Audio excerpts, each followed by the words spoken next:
ഒരു ചക്കയുടെ കഥ തന്നെ. ദർശനക്ക് ചക്ക വലിയ എനിക്ക് മാത്രമല്ല ജനറലി സെറ്റിൽ എല്ലാവർക്കും മെയിൻ ആയിട്ട് ദർശന ഡയറക്ടറിനെ വിളിച്ചു. ചക്ക സീസണിലാണ് സിനിമ ഷൂട്ട് ചെയ്യുന്നത്. കൊല്ലം ഭാഗം നല്ല ചക്ക, പ്ലാവ്, മാവ്, കശുമാവ് എല്ലാം ഉണ്ട്. നല്ല ലൊക്കേഷൻ. അസീസ്ക 4 ചക്കയൊക്കെ വണ്ടിയിൽ ഡിക്കിയിലിട്ടിട്ട് പോകും. വണ്ടിയിൽ നിന്ന് കുറച്ചുകൂടെ പെട്ടെന്ന് പഴുക്കും. അത് പഴുത്ത് കഴിയുമ്പോൾ നമ്മള് ലൊക്കേഷനിൽ വന്നിട്ട് നൈസായിട്ട് പോകും. പക്ഷെ എല്ലാവർക്കും കൊടുക്കാനുണ്ടാവില്ല. നമ്മുടെ ആർത്തി തീർന്നിട്ട് വേണമല്ലോ ബാക്കിയുള്ളവർക്ക് കൊടുക്കണം. അപ്പൊ ഇവളുടെ ആർത്തി തീർന്നിട്ട് തന്നെ ഒരു പകുതി ചക്ക ഇവക്ക് കൊടുക്കണം.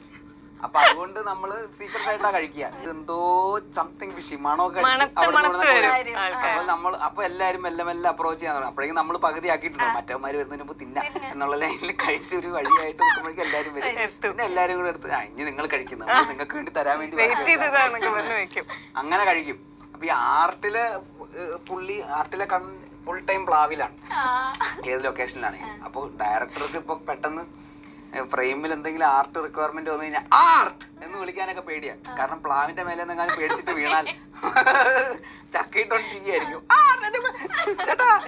ചക്ക മാത്രല്ല, മാങ്ങ, അമ്പഴങ്ങ, അങ്ങനെ പല എല്ലാം ഉണ്ടായിരുന്നു. അതൊക്കെ ചാമ്പയ്ക്ക, കശുമാങ്ങ. വായിൽ വെള്ളം വരും.